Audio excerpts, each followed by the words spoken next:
जय श्री कृष्णा दोस्तों, स्वागत है आपका फिर से इस चैनल पर।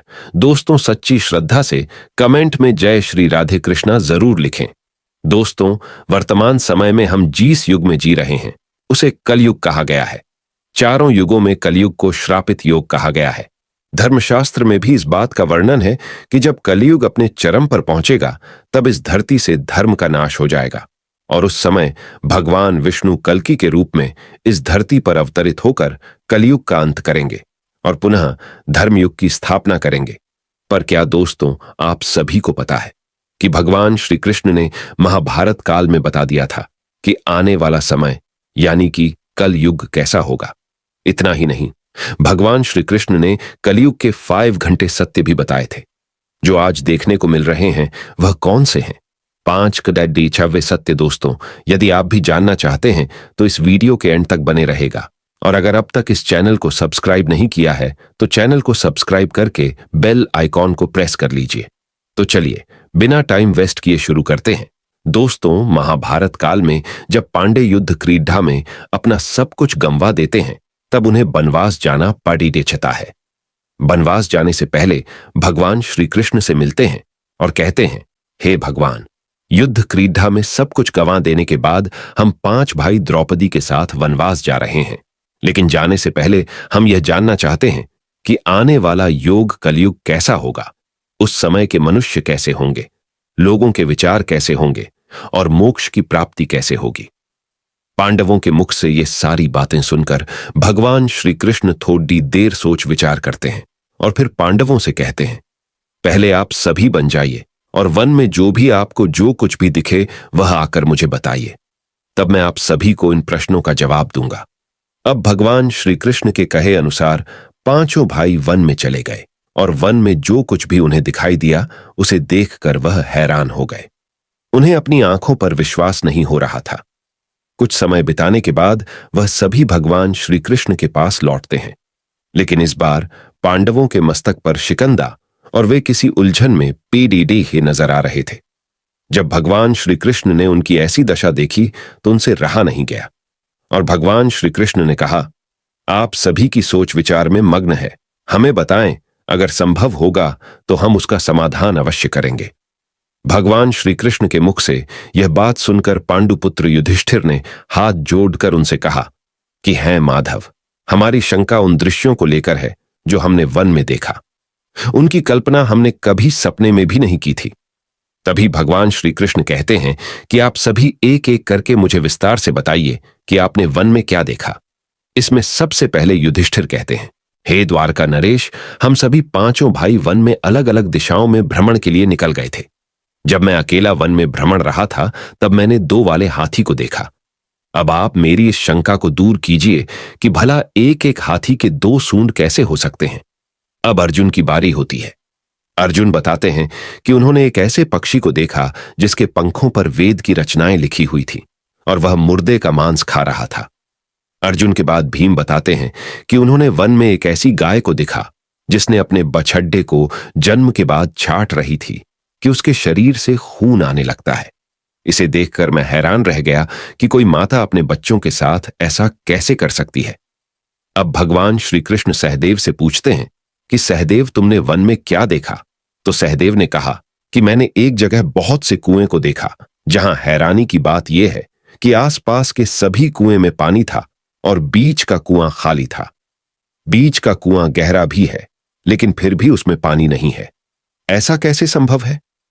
अब नकुल आगे बताते हैं कि वे जब वन में भ्रमण कर रहे थे तब उसने एक बड़ी चट्टान पर्वत से लुढ़कते हुए देखा। वह चट्टान कितनी ही बड़े वृक्षों और से टकराती है लेकिन उसे कोई रोक नहीं पाता और अंत में एक छोटे से वृक्ष के स्पर्श से वह चट्टान रुक जाती है।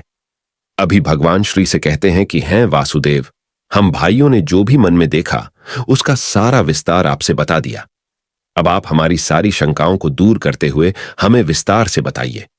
तब भगवान श्री कृष्ण ने युधिष्ठिर से कहते हैं कि धर्मराज, जैसा कि आपने बताया कि आप 2 सूंड वाले हाथी को देखकर हैरान में पेटीडेच गए हैं, लेकिन इसमें हैरानी की बात नहीं है, क्योंकि कलयुग में ऐसे व्यक्ति ही राज करेंगे जो बोलेंगे कुछ और करेंगे कुछ और, उनके मन में कुछ और, कर्म में कुछ और होगा। ये लोग शोषण करने का एक भी मौका हाथ से जाने नहीं देंगे या बस अपने ही हित की बात सोचेंगे। अब भगवान श्री कृष्ण अर्जुन से कहते हैं कि है पांडुपुत्र अर्जुन, तुमने वन में एक ऐसे पक्षी को देखा जिसके पंख पर वेद की रचनाएं लिखी हुई थीं और वह मुर्दे का मांस खा रहा था। लेकिन इसका मतलब यही है कि कलयुग में ऐसे ही लोग होंगे जो कहने को तो विद्वान, ज्ञानी, पुरुष कहलाएंगे, किंतु इनका आचरण राक्षसी होगा। उनके मन में यही होगा कि जल्दी किसी की मृत्यु हो और उसकी संपत्ति के मालिक खुद बन जाए।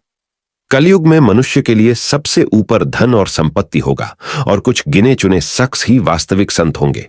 इसके अलावा कलयुग में ज्यादातर इंसान अपनों को ही ठग कर आगे बढ़ने के विचार में होंगे।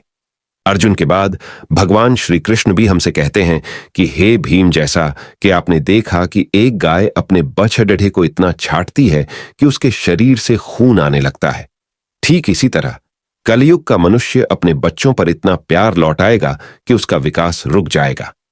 एक माता की ममता अपनी औलाद की मोह माया और संसार में इस तरह बांध के रख देगी कि उसके बच्चे का जीवन नष्ट हो जाएगा। अगर किसी का बेटा घर द्वार छोड़ डाक कर साधु बन जाएगा तो उसके दर्शन को हजारों व्यक्ति जाएंगे, किंतु अपना बेटा साधु बनेगा तो वह रोएंगे करेंगे कि मेरा बेटा गलत रास्ते पर चला गया। दोस्तों, यहां भगवान श्री कृष्ण जीवन की वास्तविकता को बताते हैं कि इंसान को यह समझना होगा कि तुम्हारे पुत्र तुम्हारे नहीं, अपनी पत्नियों की अमानत है और पुत्रियां अपने पतियों और तुम्हारा यह शरीर मृत्यु की ओर आत्मा परमात्मा की अमानत है। भीम की जिज्ञासा को शांत करने के बाद भगवान श्री कृष्ण सहदेव को कहते हैं कि सहदेव, जैसा कि तुमने वन में देखा कि एक साथ कई कुएं हैं थे, लेकिन सिर्फ बीच का कुआं खाली था। इसका मतलब यह है कि कलयुग में धनी व्यक्ति अपनी मन की खुशी के लिए विवाह उत्सवों में धन खर्च करेंगे, लेकिन अपने आस पड़ोसी होश किसी गरीब को देखकर उसकी मदद नहीं करेंगे, फिर चाहे वह गरीब उनका सगा ही क्यों ना हो। अपनी मौज मस्ती के लिए, खुद को खुश रखने के लिए वह शराब में पैसे उड़ाएंगे, लेकिन किसी के आंसू को पूछना अपना कर्तव्य नहीं समझेंगे। कलयुग में अन्न तो होगा और धनी लोग उसका उपभोग करेंगे, लेकिन गरीब व्यक्ति एक एक दाने के लिए तरसेंगे और ऐसे ही मर जाएंगे। भगवान श्री कृष्ण की यह सारी बातें सुनकर सहदेव थोड़े दुखी हो जाते हैं, लेकिन इस कटु सच के सामने वह क्या ही कर सकते थे। अब भगवान श्री कृष्ण नकुल से कहते हैं कि नकुल, जैसा कि तुमने वन में देखा कि एक बड़ी चट्टान पर्वत से लुढ़कती हुई बड़े बड़े वृक्षों और विशालकाय चट्टानों से टकराती हुई आती है, वह रुक नहीं पाती है, लेकिन एक छोटा सा वृक्ष अपने स्पर्श से ही उसे रोक देता है। इसका मतलब है कि मनुष्य की बुद्धि क्षीण होती जाएगी और उसके जीवन का पतन होगा, लेकिन उसके पतन को एक धन रूपी वृक्ष रोक नहीं पाएगा। पर हरि नाम रूपी एक छोटा सा पौधा व्यक्ति का पतन रोकने के लिए सक्षम होगा। अतः कलयुग में हरिनाम ही एक मोक्ष का मार्ग होगा। अगर व्यक्ति धन का लालच छोड़कर भगवान की भक्ति में रम जाएगा, हरि नाम का जप करेगा, तो निश्चय ही उसे कोई दुख तकलीफ नहीं होगा और मरने के बाद भी उसे भगवान के चरणों में जगह मिलेगी। दोस्तों, अगर आप गौर करेंगे तो पाएंगे कि भगवान श्री कृष्ण द्वारा बताई गई है 5 कदई डाहवे सत्य इस कलयुग में नजर होते आ रहे हैं। ऐसे में अगर आप भी अपने जीवन की सारी तकलीफ को दूर करना चाहते हैं तो आज से ही हरि नाम का जप करना शुरू कर दें। मित्रों, आशा करता हूं कि आपको वीडियो पसंद आया होगा।